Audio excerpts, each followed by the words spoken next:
and then just work like hell. I mean, you just have to put in, 80 to 100-hour weeks every week.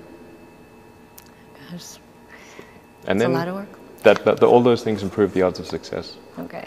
I mean, if other people are putting in 40-hour work weeks and you're putting in 100-hour work weeks, then even if you're doing the same thing, you know that in 1 year you will achieve what they achieve. You will achieve in 4 months what it takes them a year to achieve. Okay, I like your work ethic. So, all right. Thanks. Elon. You need to work, depending upon how well you want to do, and particularly if you're starting a company, you need to work super hard.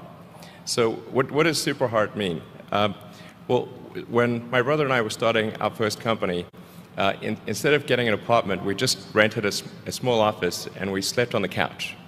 And we showered at the YMCA, and we're so hard up we had just one computer. So the website was up during the day, and I was coding at night, 7 days a week, all the time. And I sort of briefly had a girlfriend in that period, and in order to be with me, she had to sleep in the office. So work hard, like every waking hour. That's the thing I would say particularly if you're starting a company. And I mean, if you do simple math, say like, okay, if somebody else is working 50 hours and you're working 100, you'll get twice as much done in the course of a year as the other company. Have a high pain threshold. That's it. There's a friend of mine who's got a good saying, which is that starting a company is like eating glass and staring into the abyss. Okay, that's generally what happens, because when you first start a company, there's lots of optimism and things are great, and then so happiness at first is high. Then you encounter all sorts of issues, and happiness will steadily decline, and then you'll go through a whole world of hurt. And then eventually, if you succeed, and in most cases you will not succeed, and Tesla almost didn't succeed, came very close to failure. Then if you succeed, then after a long time you will finally get back to happiness. People want to be more like you. Really? And for the fate of humankind, I think it would be great to have more Elon Musks. So what do we need to do to become more like Elon? I don't know if it's, I think it maybe sounds better than it is.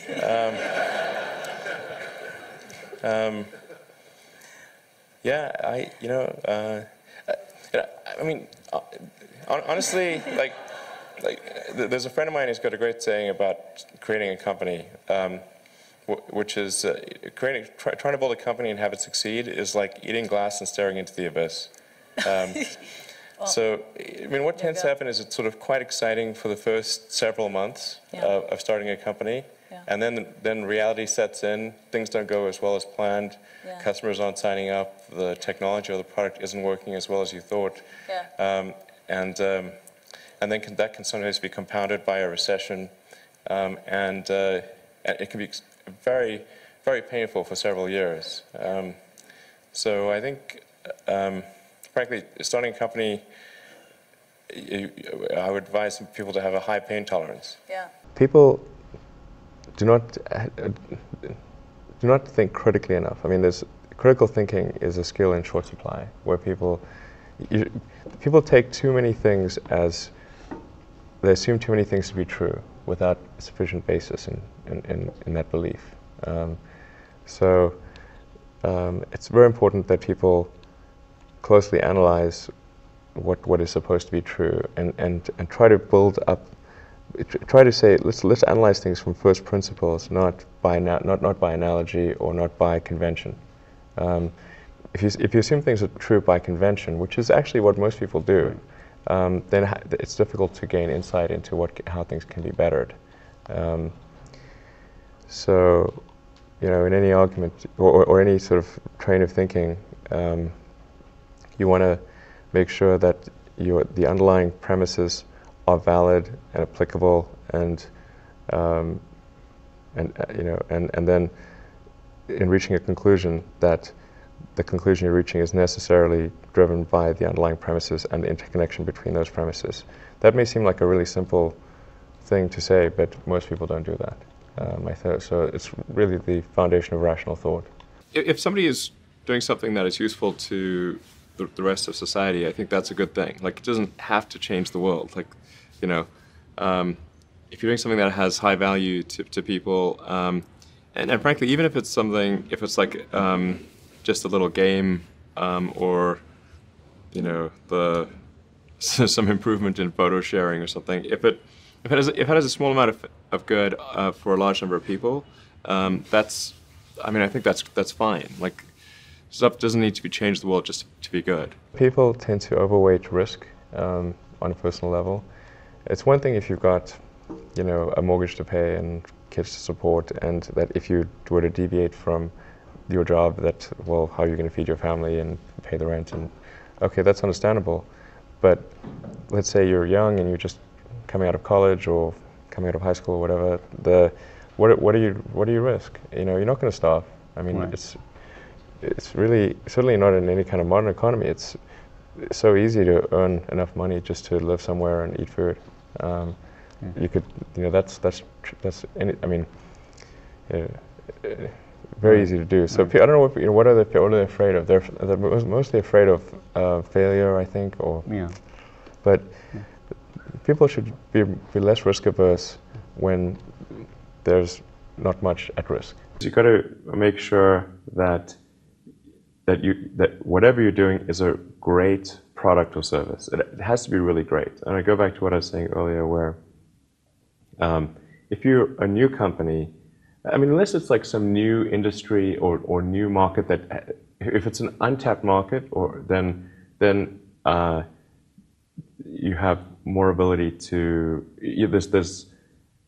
the standard is lower for your product or service. But if you're entering anything where there's an existing marketplace against large entrenched competitors, then your product or service needs to be much better than theirs. It can't be a little bit better, because then you put yourself in the shoes of the consumer, and they say, why would you buy it as a consumer? You're always going to buy the trusted brand unless there's a big difference.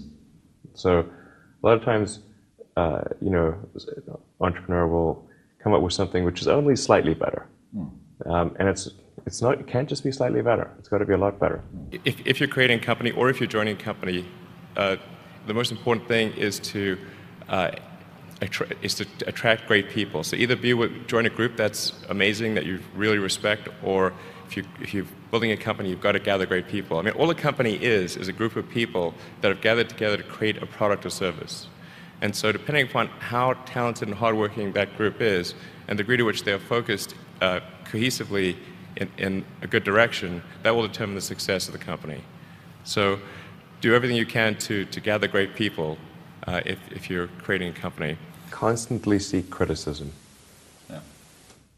A well thought out critique of whatever you're doing is as valuable as gold. And you should seek that from everyone you can, but particularly your friends. Usually your friends know what's wrong, but they don't want to tell you because they don't want to hurt you. So lift you up, sort of your.